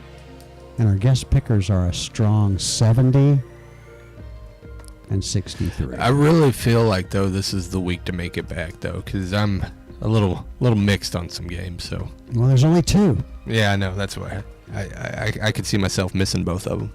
So we'll go ahead and pick these, but we'll do it, Bill, through a little different process since there's only 2 of them. Okay. And that is, let's let's revisit what was divisional playoff weekend. Mm-hmm. Bill, I was looking at this the stats from the Green Bay Los Angeles game, and I was looking at the offensive stats, and the offensive stats are what they are. You know, Aaron Jones pretty good, Adams pretty good, Lazard pretty good, Rodgers he's all right. Here's what struck me though. Do you know how many sacks the Rams had on Aaron Rodgers? Not enough. 0. They only had 1.5 tackles for loss and 1 quarterback hit. Green Bay, on the other hand, 4 sacks, 5 tackles for losses, 7 quarterback hits. I'm pretty sure for LA to have had a winning combination, those numbers needed to be reversed. It's impressive because Aaron Donald's on the other side. It's not impressive because Jared Goff's on the other side. So it felt like Green Bay should come in and thoroughly dominate this game, and they did. Yeah. And it's not. I mean, this isn't the Rams from 2 or 3 years ago. It's certainly it's a different version. Certainly not. And you know, this game there was only. It was a clean game, Bill. It wasn't like you could 6 penalties, 3 each, total of 57 yards. This was a clinic, was what this was. And Rodgers 108.1. Now see, Goff ended up with almost a 106 quarterback rating because he was 21 out of 27, 174 yards, but he wasn't that effective. Yeah. Where Rodgers 23 for 36, 296, 2 touchdowns, no interceptions. He ran for another. And Bill, time of possession, I'm going to make some kind of a deal about it, and then in a minute I'm going to show you a game where it meant absolutely nothing. But they had 36 minutes to 23, and they ran the ball a lot better as well, and that was huge. But I'll tell you something, Bill. Cam Akers looked pretty good. He's not a bad running back. Cam Akers is solid. So you got a fresh young running back who they decided on a little bit later on in the year that was going to be their starting running back, and Cam Akers can run the ball. I think what we've always looked for with Green Bay is who's going to be that second fiddle for Aaron Rodgers, and it can't just be Aaron Rodgers and Adams. It's either got to be Lazard or it's got to be a running back. You choose which one that they want to put back there. It's got to be one of them, either Jones or Williams or whoever. Something has to happen though for them every week though. It can't just be let's fall back to Aaron Rodgers for them to win a game. And especially when you go up against better teams, and especially like Tampa Bay where you've played them before and they waxed you, what's the game plan? What's the change? What's the wrinkle that you're going to add in that offsets whatever Tampa Bay is going to bring in? Yeah, and hopefully we'll have time to hit that. I'd like to do that. So conversely then, Tampa Bay 30, New Orleans 20. I think it's the end of an era. I think no matter what, we're not going to see that Drew Brees playing at that level in that offense ever again. Unless they were to like totally revamp that New Orleans team, because I think it would take a lot. Yeah. To even get close. Yeah, it would. They're not missing one piece. Yeah, I don't see Drew Brees returning. Now, I don't think they're like super far off from being close, but I don't think you're getting Drew Brees back in any capacity. I think he's done. It's just the impression that I got from his face. Yeah. I mean, it looked like he was, you know what, this is it. Yeah. Like, I don't have it anymore. And that may be a good thing because Jameis could easily come in there and be terrific, or Taysom or whoever they decide to go with could be terrific. Well, the time was going to come. Yeah. And but not for Tom Brady. Right. 18 of 33, 199 yards, 2 touchdowns, no interceptions. Brees 19 of 34, 134 yards, 1 TD, 3 interceptions. Man, he looked like he was struggling to get the ball out there. I don't know if it's the cracked ribs. I don't know if it's just all of that. But that was tough to watch. And then, man, oh man, Bill, after watching how Baltimore shut down Tennessee, to see them come out and be absolutely ineffective in every possible way offensively. And defensively, I thought they played a pretty solid game. If you can hold Buffalo to 17, you shouldn't get beat by 2 touchdowns. Buffalo is an underrated animal as far as what they are as a complete team. I don't think people give them enough credit defensively of what they can do. Offensively, when Allen and Diggs and the running backs are running hard, they are as gifted as any team in the National Football League, and that includes Kansas City. They've got so many weapons, whether they go underneath with Cole Beasley or whether they want to go outside with Diggs or they want to drop it off to one of their multitude of backs that they've got.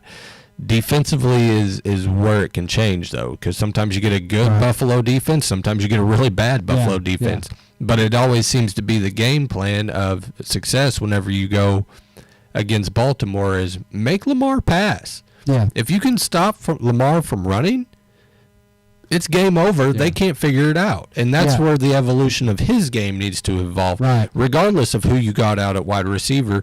Yeah, I got and I'm a Lamar Jackson fan, but I got a little tired of hearing it. It's just so lazy, and I know I use that a lot. But what do you hear everybody go, well, I got to get him some help out there.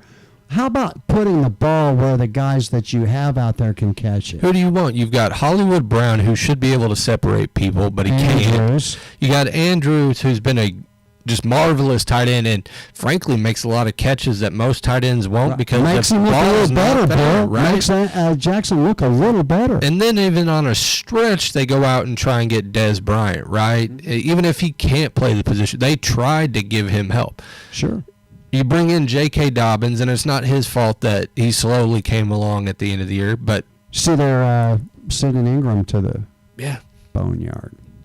He looked done, though. Mm-hmm. There was a lot of yardage and hits on his body, more so than probably a lot of other running backs that came in the league the same time he did. Yeah, kind of talking about Alvin Kamara and his time, and it's somewhat similar. It's just like it's not a lot of miles left on those vehicles. It's amazing, just like in baseball, when that all of a sudden that pitcher gets figured out that throws the heater or whatever, and their ability to change. Right, we saw it with Derrick Henry to where he was bad for the first couple of years. And then all of a sudden he flipped that switch of now he's got a stiff arm and nobody can touch him and he's trucking people, right? Yeah.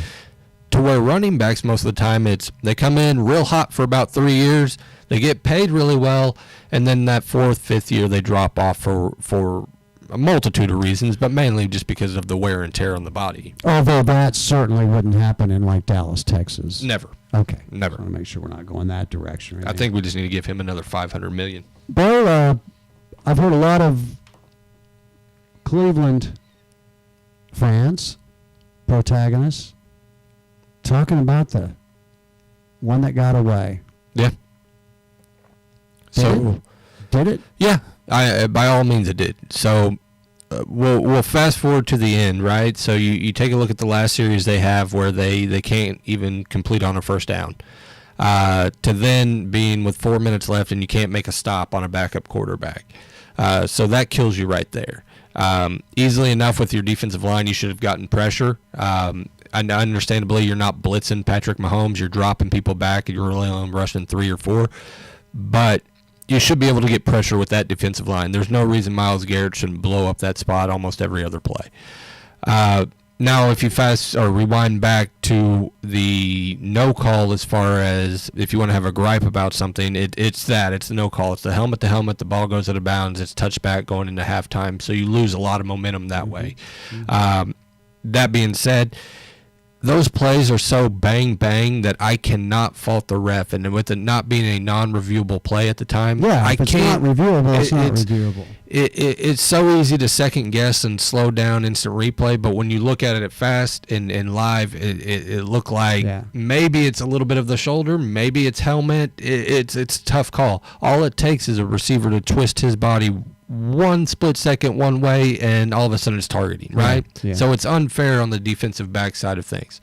Now, if it was so Cleveland for that ball to come out of his hands and go out of the end zone, that's what you things can happen. But if, let's just say they get that, right? They get that turnover, or they get that ball in the end zone, they score the touchdown, or they get it at the 1 and targeting, whatever. They get a touchdown, they go in with momentum, they get the ball back. I believe they got the ball back in the third quarter, right? At that point, Mahomes hasn't been knocked out of this game. Right. So there's no saying that he's going to be knocked out. Right. So the game could all of a sudden just go to a 50-30 game and Kansas City blows you out. I mean, there's no telling how that games go. Right. I think the result or the outcome that you got was a lot closer than it really probably should have been. And we've talked about it for a couple of weeks now. Cleveland 1 or 2 pieces away, and the biggest question is, what do you do with Odell? And is Odell buying in on this? I think he's still got 2 years on his contract. But. Right. But think about the trade value of an Odell Beckham, of a big-time wide receiver. Again, granted, no big issues on the field. It's just everything in the antics off the field, right? Yeah. So even at his caliber, you can call it a bad scheme for him to be set up in Cleveland. It doesn't really showcase his skills like New York did, where they were just throwing him the ball every time. Maybe you bring back something defensively that helps your team. Maybe bring back a couple of linebackers, a cornerback maybe that can cover somebody, or even find a guy that runs a 4-2 on offense. I mean, it's ridiculous, but I there's have something. a full-time job, Bill. Yeah, there's something. As of right now, I'm declaring for the NFL draft. But there's something in there that it's hard to pinpoint exactly, because I think defensive line, you're shored up, right? Offensive line, you could probably still use a little bit of help. I think the improvements that they made this year were a lot better, but you still saw Baker struggle. Sure. Wide receiver wise, I think you're okay even without Odell. Tight end, you should be okay, even though Njoku seems like the better fit than Hooper. But whatever you want to go with. He makes catches. No, I'm not saying he's I got you. No, I got you. But there's something missing, and I feel like it's on the defensive end. I also think they get in their way a lot as far as you got to stick with Chubb, you got to stick with Hunt. As boring as that is. But it's beautiful, Bill. It's beautiful. It works. Yeah, it does. I'm all in on it. Okay, conference championships, which happen to be our Sky Q picks. Packers -3.5, Bill. Playing Tampa Bay. Now, we remember the game they played earlier. Yeah. It was not pretty. Tampa Bay ran all over them. In fact, Bill, Tampa Bay's tops in rushing defense at 80.6, right? But the Pack got 188 yards against the Rams running the football. So Aaron Jones only rushed for 15 yards on 10 carries when they played them the first time. Like I said, Devin White scares me. He ought to scare Green Bay a little bit. There's not a Jalen Ramsey on the other side this week. What's your take on this? And what do you think about the 80 years and 227 days, Bill? That's the two quarterbacks' ages together. It's the oldest ever for a conference championship game. Well, first thing, Aaron Jones is completely overrated as a running back. By far and away, maybe the most overpaid, overhyped running back that I've ever seen in my life. That being said, and that's all based on 1 week where I see him run for 140 yards against a terrible team. The next week he runs for 15. Like, there's no consistency with him. So it would trend that he's going to have a horrible game, like 45 yards, maybe a touchdown, right? Mm-hmm. I think this is where the Packers get inside of their own heads again, right? And this is where Rodgers kind of reverts back to being Rodgers, and it's all on his shoulders. And now, that being said, that's also a good problem to have, especially when you got Adams, who's a big mismatch for anybody, Lazard, who's coming along, and who they thought would kind of step out of the shadow a little bit. By the way, I listened to him interviewed today on McAfee's show. Very interesting interview. I don't think it's Green Bay's time, and I don't think Green Bay's defense is as good as it thinks it is.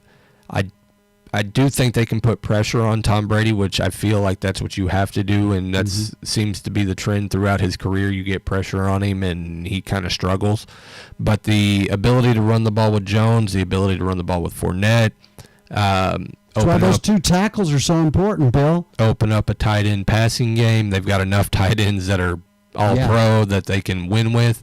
Godwin, I think, is going to be big key in this game, and then whatever they can get from Mike Evans and even Antonio Brown. Well, Godwin's going to be a free agent for this year. He is, too, yeah. So, yeah. I think he's a must-sign. So you're going with Tampa? I would go with Tampa easily. All right, okay. I would take them by 10. All right, Bill, let's shift gears here now. Chiefs, also 3.5-point favorites. This is based on a 50-50 chance that Mahomes plays. Right. All right. Now, they beat Buffalo 26-17 in the regular season. The Bills pretty much went out of their way to stop Mahomes' deep game, which they did. They gave up 245 yards on the ground as a result of trying to stop the deep game.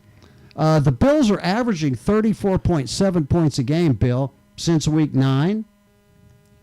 This is their first conference championship game since 1993. No. What do you think? By the way, let me give you the odds since his injury. Okay. The Packers 28.3 to win the Super Bowl. The Bucks 26.4. The Bills 23.8. And the Chiefs 21.5. The underdog roll. What? Isn't that interesting? I gotta believe Patrick Mahomes is playing. I don't think there's anyone who's not. I think he will too. I bet he doesn't run speed option. The question would be, is Hilaire playing? Do we know? I do not know that. I don't know if he is either. I think Williams is serviceable as a backup, but even then you can find ways to get Tyreek Hill the ball or Hardman. And Williams ran hard, though, when they needed those yards in the fourth quarter of that ball game. And we all know who the real Super Bowl MVP was, too. So that's it. I don't expect anything less unless Buffalo comes out with some new wrinkles or something, or finds some special ways to get Stephon Diggs the ball. Josh Allen can be a beast and a load to handle, but a lot of it's due because he can also run the ball very effectively. Defensively, I don't know if there's anybody in the league that can stop Kansas City when they're firing, and especially when you want to probably put Patrick Mahomes in shotgun pretty much every play just to be safe. Can they get pressure? Yeah, probably, but I don't know that it's going to be enough. I would expect Kansas City to – I think this will be the closer game out of the two games, and I would take Kansas City by 7, but I just don't know that Buffalo is quite there. I think, for me, what Buffalo is missing is either another wide receiver to just kind of – either break the tension on one side, or even a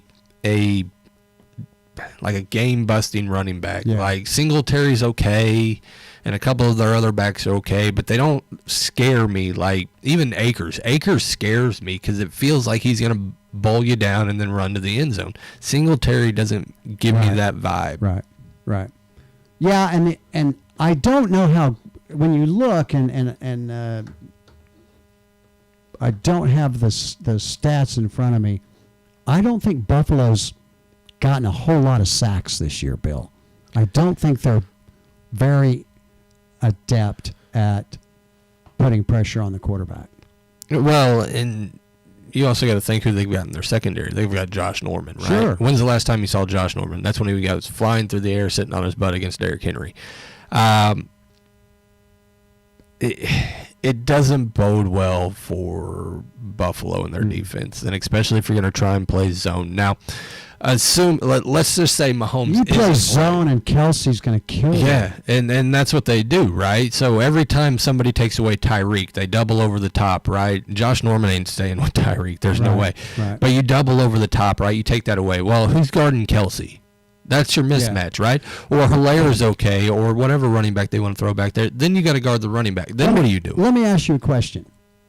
If you go in assuming that Mahomes is probably been discouraged from tucking and running, right? Okay. Do you play man with a safety over the top and allow yourself to have your back to Mahomes, where in most cases when he sees that, he's going to take off and run because there's nobody watching him? Can you take that risk that he won't take off and run and play some man with a safety over the top on a guy like Tyreek Hill, and then just live with your man coverage everywhere else and hope that he doesn't take off and run down the field when you have your back to him because you're playing man Well, in the secondary? this is where Mahomes and Baker are a lot alike. Very strong-headed, right? He's going to run. That's what I would be afraid of. He's going to run. It may not be quite as often as we're used to seeing, but he's going to run. Now, he will be probably a lot smarter about diverting towards the out of bounds, right? The struggles could come with, like, where Kansas City could be even more dangerous. Let's just say Hardman goes off, right? Mm-hmm. Then you've got another weapon. This is where, like, when Sammy Watkins was there, Sammy Watkins isn't super fast, but he is athletically gifted enough to catch a lot of great balls and make something special out of them.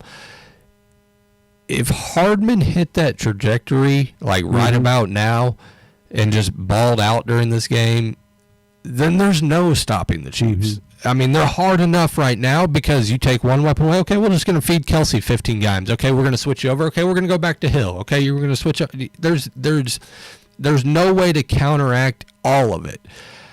I would be more apt to play zone. I do think what the Browns struggled with, because they couldn't provide pressure with their 3 or 4 down linemen, you have to bring a blitz. And I don't know necessarily that it has to be a 4-man blitz. I think you can bring 5 once in a while just to change it up. Right. But you've got to change the pace. It can't be the same look every time. Hey, we're only bringing 4. We're only bringing 3. No, you need to bring the safety down, drop a linebacker, whatever. You've got to switch it up for him so that he's not repeating the same looks over and over. Because the only plays that they were really running were those deep seam routes, deep go routes. Yeah, and they were there. Yeah. All day. Yeah. The funny thing is, then that got flipped, and Cleveland started running those and had success with them too. Yeah, they did. It wasn't quite to the same speed. No, and but there was some 3rd and longs that they were able to complete. And some of those plays exactly what you're talking about when you're thinking that's fairly obvious in that zone where they're going to go, and they still got there on deep balls. Well, two sides of this. So what I find very crazy, and Bill Cowher actually brought up something very, very interesting. So it's the eye candy, right? So all the gimmicks and the gadgets and the motions that they have, and you've got to watch the ball, right? Yeah. The hardest part, though, is with Mahomes, it's so different, and even Aaron Rodgers to some degree. It's so different because the angles they're able to throw, their eyes may be looking left and they're throwing right, or vice versa. It's crazy to think that a linebacker is going to feel the presence of the wide receiver, watch this guy try to throw this ball across his body and stay with the guy. The funny thing is when you watch it in full span, and it's easy for us to see that the secondary guy who's supposed to be playing zone, watch this guy streak in front of his face into a wide open area when there's no other wide receivers around. Why aren't you just running with that guy? Yeah. Like, it made no sense. Right. And it happens every game. It's not just against Mahomes. It happens to everybody. But it's a crazy thing to think that I can sit there, literally watch Cole Beasley run by me. I can kind of pan to my right and tell you that there's nobody else there. Right. But I don't go with Cole Beasley. Like, right. Who do you think's going to come out of here? Yeah. But I believe in my heart of hearts, they know that's what that guy's going to think. Yeah. That's how good Andy Reid and his and the super pork chop offense is. I was going to say, the massive amount of plays and gimmicks and strategies that all kind of lead to the same play, and especially in that Browns game, you couldn't have told me that those were separate plays at the end, because they all just kept running streaks down the field, just streaks down the field. Well, and the other thing is, how do you stop that play that they converted for the first down, the 4th down? Yeah. How do you run with that guy on that route and get there? That play worked, but also that play that Kelsey runs like a 5-yard route and he fakes left, cuts back right, Oh yeah. and just destroys Yeah. the cornerback. Yeah, they kept a drive alive on that. play You one weren't time stopping as well. that either. No, you weren't no, stopping I know that exactly either. what you're talking about. Where he goes one way, and then when he goes back the other, there's nobody. There was and Kelsey's not slow by any means, but he's not super fast. No. But that sell on I'm going left and just dropping you was nuts. For Yeah. a tight end to be able to do that is nuts. Bill, would you say that the quarterback and the tight end position, maybe the two that are at least from outside looking in, have maybe evolved more in the past 10 Yes. years than any other? By far and away. Yeah, I think by so far and too. away. Other than you and I. Yeah, as I say, the athletic ability of wide receivers is almost there too, but by far and away the dramatic transition of basically a wide receiver that plays tight end. Yeah. It's kind of like a great big point guard, isn't it? Yeah, and then a quarterbacks that are pro ready coming out of the womb essentially. Right. Or is- even Wyoming. Yeah. Is but Wyoming not in the womb? Wyoming. not North Dakota State. You've been listening to Excessive Celebration. That train's coming wins, Bill. And it hurts so bad. You did pick Kansas City, right? I did pick Kansas City. You've been listening to Excessive Celebration on Crossover Radio and Crossover Sports Radio with the Purpose. Get that app today. Find us on Facebook, iTunes, and YouTube. And as always, come in to serve Fresh Cup Cafe Americana. I'm the big guy.